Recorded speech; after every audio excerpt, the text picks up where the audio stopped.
Auroras underfoot, presented by Science at NASA. Glowing green and red, shimmering hypnotically across the night sky, the Aurora borealis is a wonder to behold.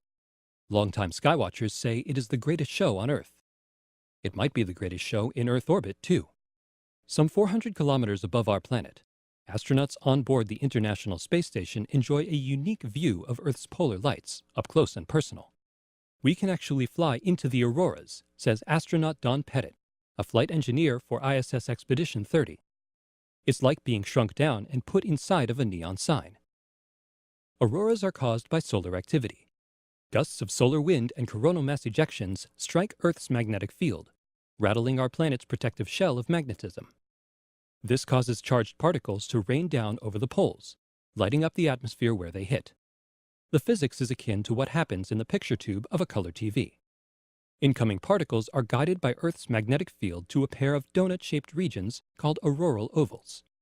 There's one around the North Pole and one around the South. Sometimes when solar activity is high, the ovals expand and the space station orbits right through them.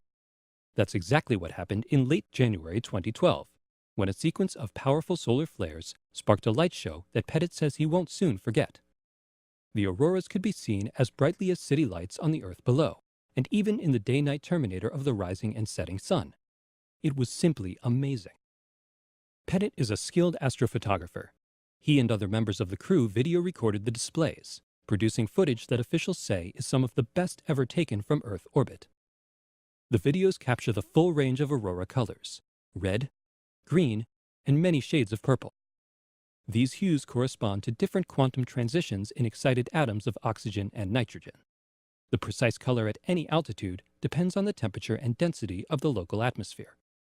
Red auroras reach all the way up to our altitude 400 kilometers above Earth, says Pettit. Sometimes you feel like you can reach out and touch them. Green emissions, on the other hand, tend to stay below the space station, he says. They move like a living shag carpet of lights. We fly right over them. Surprisingly, Pettit does not find this unsettling. It is not disorienting to see auroras underfoot, he says. Perhaps it is because I have been up here so long. What he does find disorienting is the meteors. Occasionally we see a meteor burning up in the atmosphere below, and this does look strange. You should be looking up for meteors, not down. As marvelous as these sights are, Pettit has seen better. He was the science officer for ISS Expedition 6 back in 2003, when the auroras were even stronger than they were now. But this expedition is not over yet, he points out hopefully.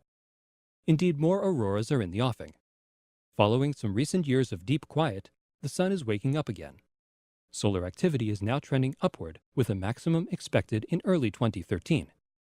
This means the greatest show on Earth, and in Earth orbit, is about to get even better. For updates and more great video from the space station, stay tuned to science.nasa.gov.